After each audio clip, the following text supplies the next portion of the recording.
It's really wonderful to see all of you today, and I'm just so pleased to be here with Professor George to talk about such an important topic.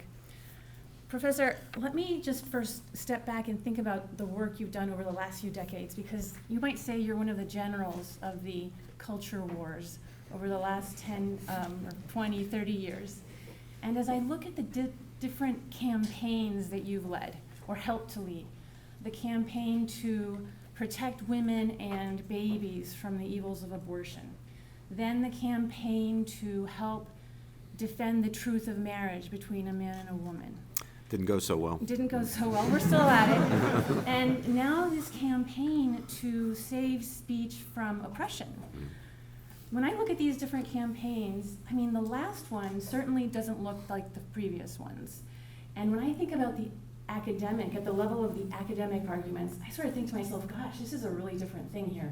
The previous campaigns, you had to come up with all sorts of new arguments to defend these truths, but freedom of speech, I mean, didn't J.S. Mill just already do this for us? Isn't it kind of a no-brainer? What makes this new effort, this new part of the campaign that we're all in, different from the previous ones? And is it easier, you think, than the last few battles we've had? Mm-hmm. Well, first I want to thank Zan for that nice introduction. I'm a great admirer of her work. And thank my dear former student, Anna, of whom I'm so proud. And of course, thank you to Love and Fidelity and to Emily and our friends at the Wheatley Institution. What terrific work you do, Emily, and the Wheatley Institution does. Thank you for that. Look, all of these battles, Anna, are just extremely difficult. The commanding heights of culture are held by people whose views on life, on marriage and sexual morality, and now even on the right to dissent, are strongly at variance with our own. When I began teaching, began my career back in the Middle Ages, I arrived at Princeton in 1985, we didn't have the speech issue. We had the life issue. The marriage issue was right on the horizon. But we didn't have the speech issue, and that's because institutions like Princeton University and the Rockefeller Foundation and the Episcopal Church and General Mills and General Foods, the elite institutions of culture, economic, educational, philanthropic, and so forth, were dominated by old school liberals. Now, they weren't dominated by conservatives. The idea that even business corporations in modern times have been dominated by conservatives is quaint. No, they were dominated by old school liberals. But they are now gone. They no longer control these institutions. And those who remain are shell-shocked. They find themselves alienated from the very people they thought would be their allies. Now, who's responsible for creating that successor generation, the woke generation, is a matter I would like to discuss with some of them. But they find themselves alienated from the woke and in a funny sort of alliance with people like Anna Samuel and Robert George. Never thought they'd be there, but there they are, and hardly in a position to exercise leadership. Just about the most we can get is support, even on the issues that were historically so dear to the old-fashioned liberal heart, like freedom of thought, freedom of inquiry, freedom of discussion, freedom of expression. So it falls to us to exercise that leadership. The most they can be for us is, if you'll excuse the term, allies. They're not going to lead. They're not going to fund this movement of resistance to woke oppression of speech. Often enough, it's difficult even to get them to engage. They're with us and sometimes helpful to us, but the leadership is going to have to come from conservatives, and especially, I think, religious conservatives of all the different traditions of faith, Jewish, Catholic, Protestant, LDS, Muslim, people across the spectrum of faiths who are united in the belief that religious freedom, freedom of thought, freedom of expression are themselves precious values that need to be defended. I didn't think at this stage in my life I would find myself defending them or having to spend a great deal of my time defending them. Yeah. But here we are. I'll conclude with just one more point, Anna, before turning it back over to you. When I arrived back in 1985, when I began my career, it was common for me to encounter students and sometimes even fellow faculty members in the faculty lounge or at cocktail parties or whatever, who would say things like, "There's really no such thing as truth. There's just opinion. The idea of objective truth is just a myth. It used to be believed mainly by religious people during the times when we were still in superstition and religion, but we sophisticated, smart, enlightened people don't believe in such a thing as truth. Or if there's truth, it's not objective, it's subjective, it's relative. You have your truth, I have my truth, and so forth and so on."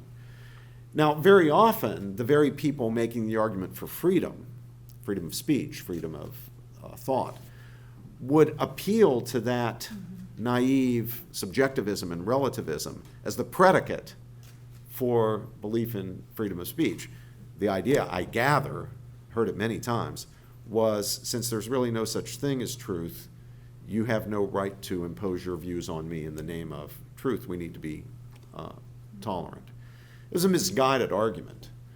If there's no such thing as truth, then no one has any good reason to not impose whatever they want on anybody else. Moral relativism just devours any belief in freedom of any kind and civil liberty of any kind. But I bring that up now, Anna, because it's not something I hear any longer. That naive relativism is almost something I sentimentally pine for in my students and colleagues, because it has been displaced and replaced by a ferocious absolutism. People don't, the woke no longer say, the woke don't say, well, there's no such thing as truth, so people should be free. They say there is truth. I know it infallibly, and if you dissent from it, you are to be destroyed, or at least canceled. Now that's a very different situation, and we've got to tool ourselves up for meeting that very different kind of claim. And it's really kind of the battle to end all battles, because if we don't win this one, there are no future battles, are there? I mean, if we are cut off from expressing ourselves, then we can't continue to fight for marriage or for life or other things, right? That's right. In that way, it's a gateway issue. It's a threshold issue. It's a foundational issue. Absolutely right. So you've been busy building institutions, the AFA, the Center for, let me see if I get this right, for Inquiry, Thought, and Expression. And why don't you tell the students a little bit about these institutions, and to be blunt, like what's in it for them? Like why should the students be interested in these new institutes that you're putting together? And also, I would say too, putting myself in my college shoes, when you're a student, you're so busy just trying to get your degree and study and take the test and everything that half the time freedom of speech is not something you even need to want to bother with, because it's such a, do you even spend the time like making, raising your hand saying that somebody didn't respect my speech or whatever, because you don't want to just distract yourself from the immediate things you have to do. So why should the students care about this issue or go out of their way to get involved in this issue, and then how can they help with whatever you're doing? Well, thank you. For 36 years now, I've been saying to anyone who would listen that the key to reform of higher education and more broadly the intellectual culture is the building of infrastructure in two senses. One, the building of infrastructure within existing institutions, infrastructure that will provide a place where serious thought of the sort that the whole university ought to be dedicated to can take place, when it's not taking place in so many other sectors of the university and the broader intellectual culture. An example of building infrastructure within institutions, and especially within elite institutions. And I think building within elite institutions is really critical because academic people, people in the intellectual culture more broadly, claim to be against hierarchy, inequality, they're egalitarians, they're against snobbery, most hierarchical, snobbish people in the world. You want to change what happens at Kansas State or Ohio Wesleyan, change what happens at Yale. They'll just fall into line. That's how our current elite thinks. So building that kind of infrastructure. And then the second way is building alternatives to existing institutions where those institutions have been so badly corrupted that there's no way to infiltrate them. There's no way to get inside. There's no way to build from within. And I've been involved, as Anna just mentioned, in building some. I mean, the best example, I think, of building infrastructure within is the Madison Program at Princeton. And now, even within our network, and there are many more outside of our network, the network we call FIHE, the Foundation for Excellence in Higher Education, we have 21 programs and institutes, programs modeled on the Madison Program within universities, institutes modeled on the Witherspoon Institute, nearby universities and serving students in universities. We have 21 programs and institutes at 14 universities. And those universities are places like Harvard, Stanford, Johns Hopkins, the University of Chicago, Oxford, the University of Pennsylvania. And as I say, there are many such institutions that are not formally part of our network. The wonderful Tocqueville program that Jen and Ben Story run at Furman University, the program for the study of capitalism run by Brad Thompson at Clemson, the school, an entire school of civic and economic thought and leadership run by Paul Carisse at Arizona State. All of the people I just mentioned, by the way, are former fellows of the Madison Program who spent a year or so with us. And there are more than that, and I think that's really important. But new institutions need to be built as well. And Anna mentioned the AFA. That stands for the Academic Freedom Alliance. That was founded in March of this past year, March of the current year, to find a way to develop a strategy for protecting especially faculty members. There needs to be similar initiatives for students and for staff members in academia and academia-related organizations, sort of para-academic organizations. But the AFA, the Academic Freedom Alliance, is really a strategy for protecting faculty members against these cancellation campaigns that result in many cases in them being isolated and destroyed simply for doing what faculty members are supposed to do, what scholars are supposed to do, which is seek the truth and then speak the truth as God gives you to see the truth. That's our business. That's what we're doing. It's our vocation. That's a simple statement of what being a scholar is really all about. But of course, people are now being punished all over the country for that. So what do we do? Well, and it was an easy observation to see that in case after case after case around the country, whether it was small colleges or big universities, research universities, whether it was state universities or private institutions, what would happen is someone would commit a speech crime.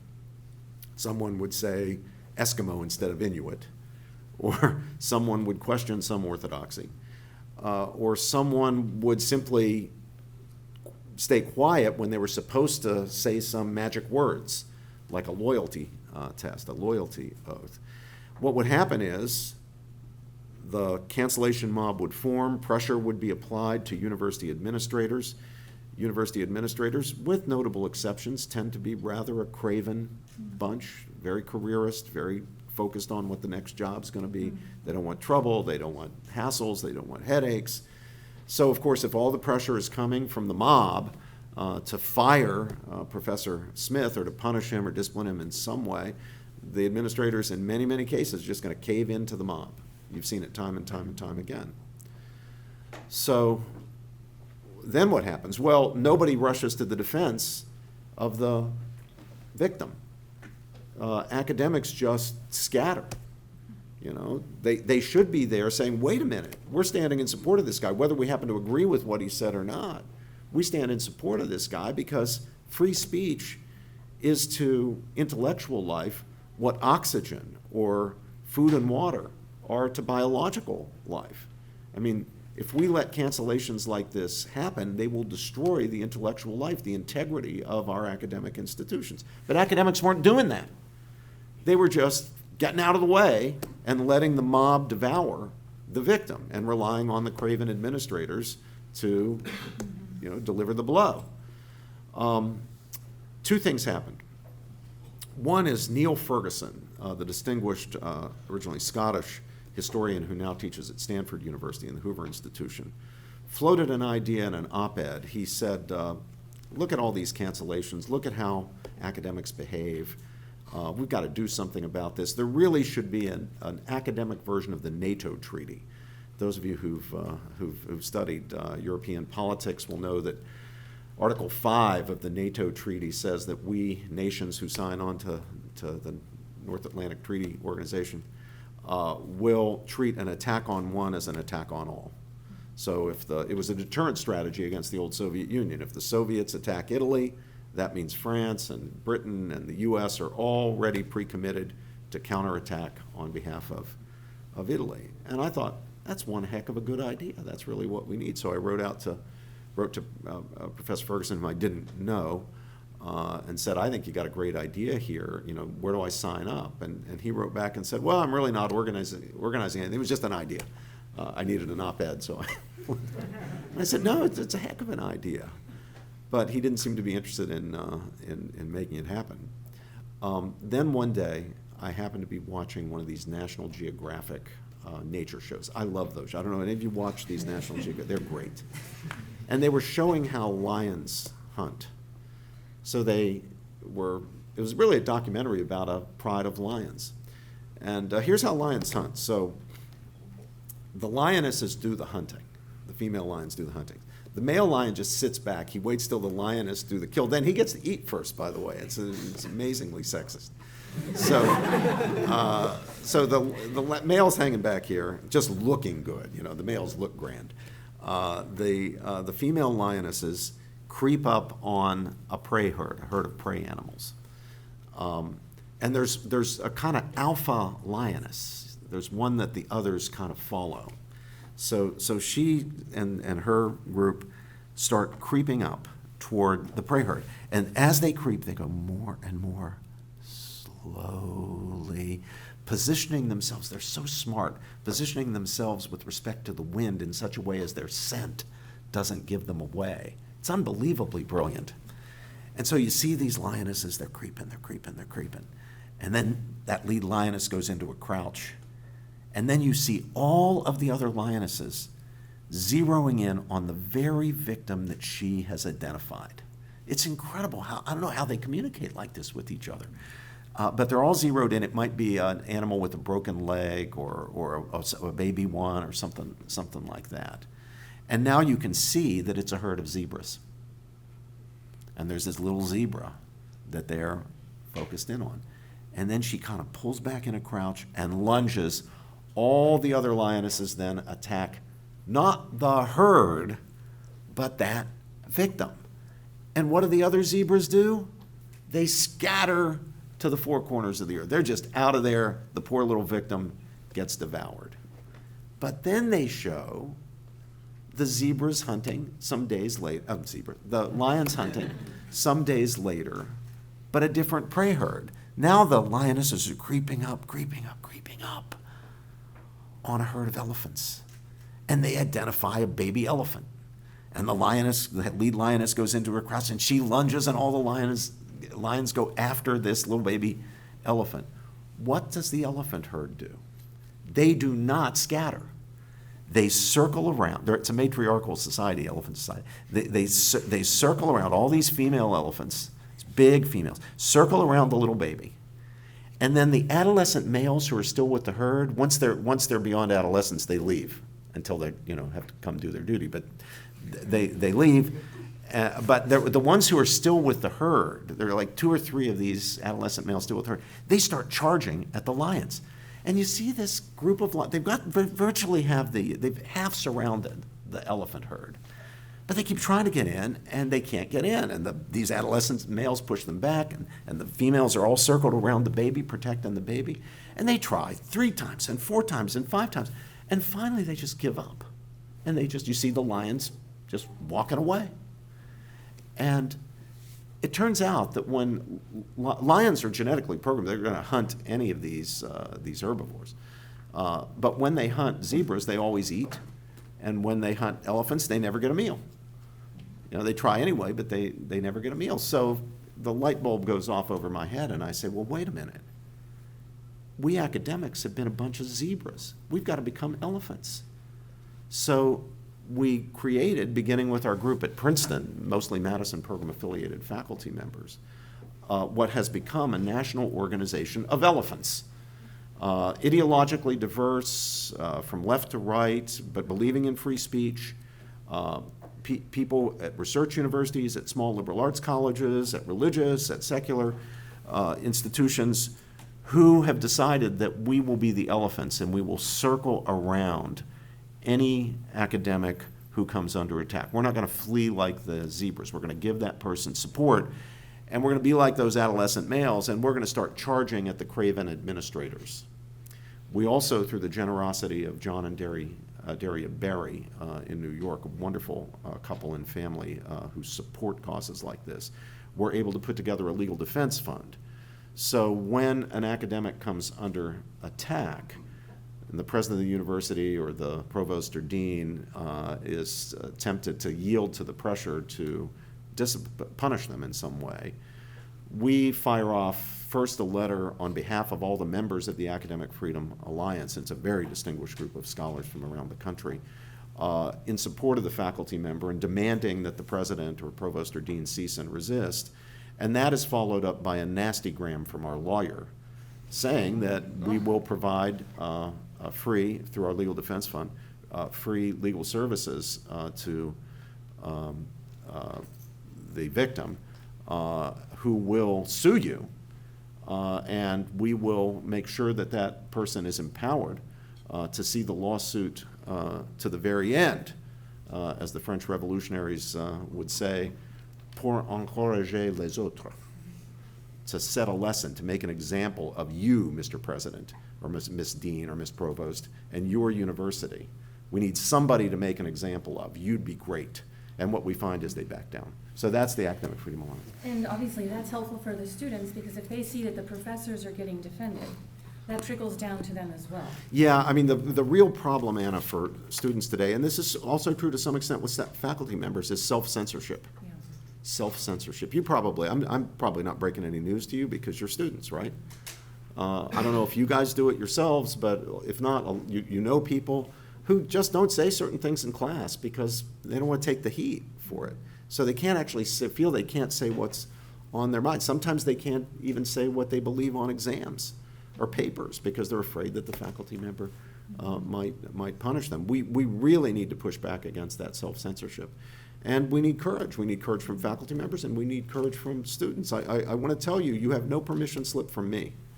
You're not exempt from the obligation to seek the truth and speak the truth as God gives you to see the truth. And that's for exams and papers as well.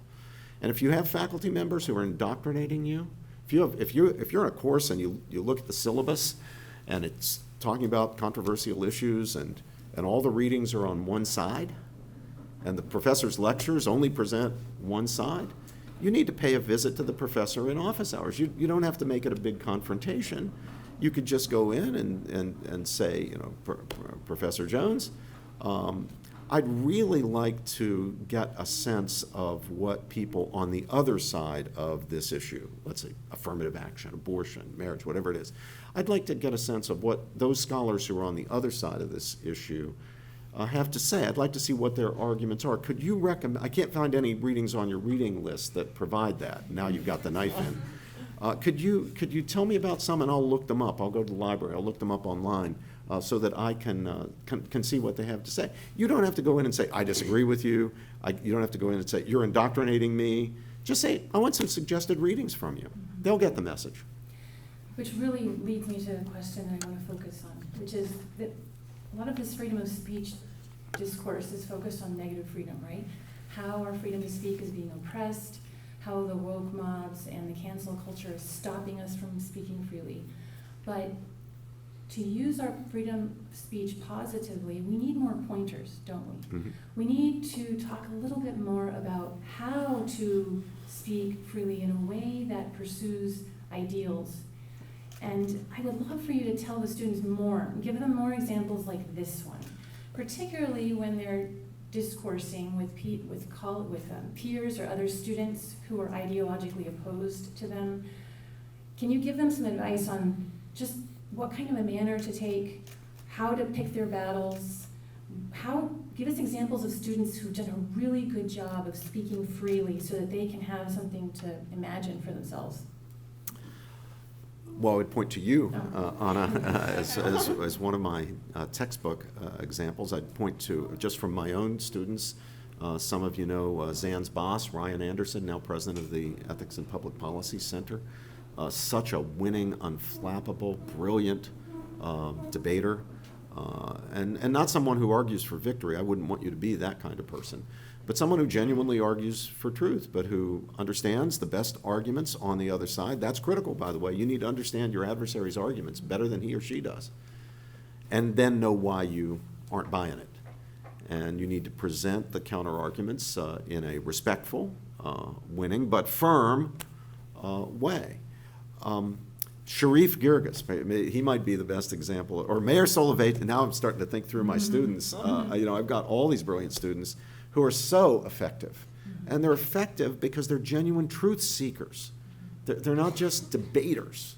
They're genuine truth seekers. And then when they present, when they make their argument, they're just really just giving the reasons why they have come to the conclusions they've come to about marriage or sanctity of human life or whatever it is. And in every case, you will find that the interlocutor will not be able to present even his own case as well as, say, Sharif or Anna or Ryan or Saleh could, or Daniel Mark could present that case that they, in fact, reject.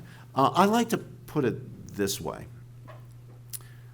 There's a currency of intellectual discourse, just as there's an economic currency. The currency of our economy is dollars and cents. In Britain, it's pounds and pence.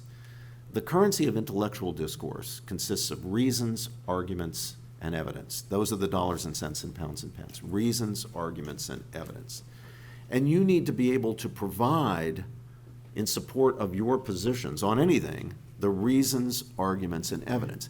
And you need to demand, politely but firmly, that your interlocutor do business in the currency of intellectual discourse, reasons, arguments, and evidence. Calling you names, calling you a bigot is not reasons. It's not arguments, it's not evidence. Shouting at you is not reasons, arguments, or evidence. You do business in that currency, you demand that your interlocutors do business in that currency. And if they're failing to do it, point it out. Don't hesitate to point it out. And then, Anna, you need to be willing to do business. You need to set a good example here for those on the other side. You need to do business with anybody who is prepared, himself or herself, to do business in that currency of intellectual discourse. I am controversial among my fellow conservatives for saying what I'm about to say. You should consider no position, however extreme, however radical, however unjust, however horrific, however immoral, to be off the table for engagement. And you certainly shouldn't try to have anybody silenced because you regard an opinion too far off the pale. Zan, where are you? You'll remember even Ryan questioning me, taking me on, resisting me on this point at an event that we did that Zan participated in Washington, D.C. Recently. So maybe this marks me as a kind of free speech fundamentalist. But I'll give you the best example of my practicing what I'm preaching here. Every few years, the disability rights people come to Princeton University to protest. Now, I'm glad when they come because there's somebody not protesting me. I think that's great. They're coming to protest, not me. I'm on their side. They're coming to protest Peter Singer, my colleague in philosophy, perhaps the most famous philosopher in the world, well known for his animal, not so much animal rights as the belief that animals have equal dignity to human beings. As a utilitarian, he can't really believe in rights. That's not part of his currency. But Professor Singer also advocates not only unlimited abortion, but also infanticide, not just of so-called defective children, but of any child, because if parents want rid of the child for some months or maybe a year or more after birth, because he believes it's morally permissible, which is a different question about what the law should be, of course, but he thinks that it's morally permissible to kill an infant, for parents to kill an infant, even a perfectly healthy infant, if they don't want the child, because he thinks that infants, like unborn children, are not persons. They're not yet persons. They're human beings. He's not a science denier like most pro-choice people who claim that we don't know whether there's a human being in there. He knows perfectly well there's a human being in there, and he chastises his fellow pro-choice advocates for saying dumb stuff like, we don't know when life begins, or we don't know if that's a human, or whatever. So he knows it's a human being, but he says not all human beings are persons. There are some human beings in the embryonic, fetal, and infant stages who are not yet persons. There are some human beings, those suffering from severe dementias or advanced Alzheimer's disease, cognitive problems like that, who once were persons but are no longer persons. They're still human beings but no longer persons, so you can euthanize them. And then there are some human beings who, because of congenital severe cognitive disabilities, were never persons, aren't persons now, and never will be persons. And so it would be morally permissible to kill them, even for the sake of just harvesting their organs as their usable, transplantable organs to save people who are persons and who need organ transplants. Well, that's pretty radical, right? Pretty radical. And the disability rights people come because they know who, who would qualify as not being persons for these things. So they chain themselves, sometimes in their wheelchairs, to the gates of our university in front of Nassau Hall. They picket, they protest, and they demand that the president of Princeton revoke Professor Singer's tenure and fire him.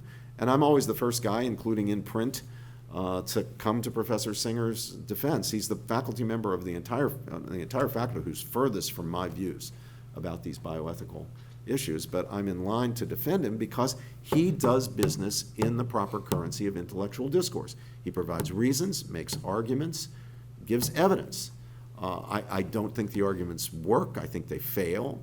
I don't think the reasons demonstrate what he tries to make them demonstrate, but he's not a shouter, he's not a demagogue, he's not a hater, he's not a manipulator. He doesn't call people names. He doesn't try to win by illicit means. He gives his reasons and makes his arguments. And engaging with him has deepened my understanding of these issues, not just my ability to defend my own pro-life convictions across the spectrum, but also just deepened my understanding of what it means to believe in the sanctity of human life and why we in fact should believe that all members of the human family, irrespective of race and sex and ethnicity, of course, but also and equally irrespective of age or size or stage of development or condition of dependency, is the bearer of or bearers of profound inherent and equal dignity. I've got a richer, deeper understanding because of Singer's, my engagement with Singer and his work. Mostly, we occasionally have discussed them, but mostly in print. So I don't want to shut him down, and I don't think you should want to shut him down. Even though the idea that you could kill newborn babies is obviously, atrocious. It's a moral atrocity. But I don't think you should shut down his ability to articulate his view. So maybe you and I have a different style. I mean, I know we do, but I would say there's something missing in that list of the moral or the currency of academic discourse that you've just listed. I think that what's missing from the list is friendship. So I think that when, at least in my life, what I've seen is that the best interlocutors on campus seek to use their speech not simply to disclose truth, but to grow in friendship with people. And here, I think Socrates is the ideal in many ways. One of the images that Socrates proposes that I love, all right, and I'll just see what you think of this. Socrates says he's many things. Sometimes he says he's a gadfly. Sometimes he says he's a doctor trying to heal his interlocutors of their ideas. But my favorite of all the images he uses is when he says he's a midwife. Now this might reflect a little personal bias on my part, because the first 2 times I had kids, I did not have a midwife. And the last 4 times I've had children, I did have a midwife. And boy, the midwife made all the difference. So when Socrates says that he's like a midwife, I perk up and I pay attention, right? I also know that Socrates' mother was a midwife, so I think he's tipping his hat to his mom there. So why does he say he's a midwife? Because he says he's trying to help others give birth to their own beautiful and true ideas. So Socrates isn't coming at people with the sword trying to get them to adopt his own view. He looks at the person and he says, okay, in my dialogue with this person, how can I dose the right idea? How can I draw out truth from this individual? And I think that when you approach your fellow students, when you approach, your friends with this sort of attitude, I think it's very effective. So is that just a very different style? What do you make of that Socratic approach? You're a girl. People sometimes ask me how have you managed to survive and thrive, being so deeply in dissent on issues that the left so profoundly cares about, deeply behind enemy lines in academia. And I say it's a simple recipe. You mix in equal parts charm and aggression, and that's how you survive. So I guess my approach is more aggressive than yours.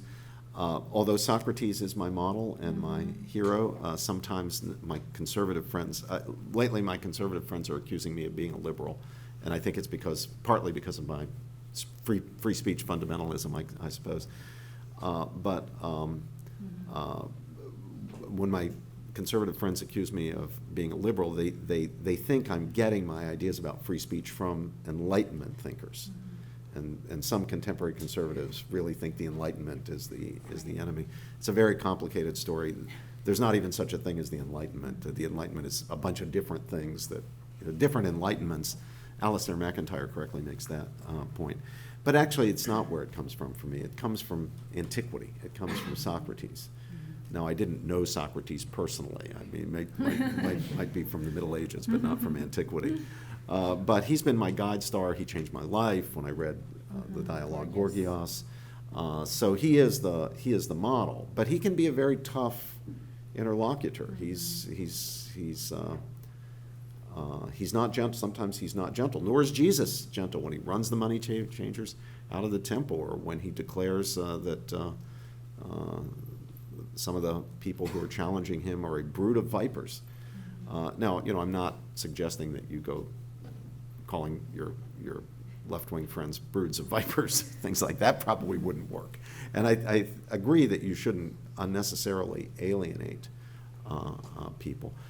And I also agree that friendship is a component of the truth-seeking project. So if that's what you mean by wanting to put it on the currency list, I agree. But let me explain the sense in which I agree. Debate has come to be regarded, and I suppose has always been regarded by some, going all the way back to Athens. I mean, after all, who's Socrates interacting with in Plato's dialogues? The sophists. What are the sophists? They're teachers. They're rhetoric teachers. They teach wealthy Athenian kids, or the boys from wealthy Athenian families, to make good arguments, persuasive arguments. Whether they're true or not is not so important, but persuasive arguments so that they'll be impressive in the public forum, and they will rise or maintain their positions and their families' positions. So I guess there's always been a tendency to regard debate and discussion as gladiatorial, and always a temptation to argue for victory, and therefore to see your conversation partner as an adversary, if not an enemy. But I think that's just the wrong attitude. And it's the thing that worries me about competitive formal debate. In a way, it's okay and it's fine and it's fun. But it can lead people to adopt the wrong attitude, I think, to see winning as the goal rather than truth as the goal. And I've deepened my understanding of this a lot just in working with my friend Cornell West, my teaching partner and pal, Cornell West. But it's a point you find in Mill, really. Now there, I'm going to get blamed for being a liberal again. And it's this, that when two people disagree, and neither is arguing for victory, and both are doing business in the proper currency of intellectual discourse, they are divided on the point they're debating. You know, how many moons Jupiter has, whether you should vote for Obama or McCain, whether abortion is right or wrong. They're divided on that point, but they are more fundamentally united by the common goal of getting a common good, attaining a common good, the good of truth. Those two interlocutors will not be so deeply in love, will not have fallen so deeply in love with their own opinions that they prefer them to truth.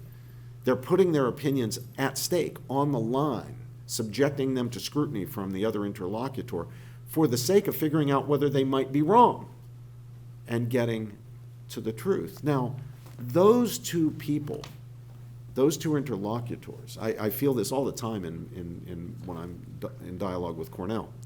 Those two interlocutors, whatever they are not adversaries.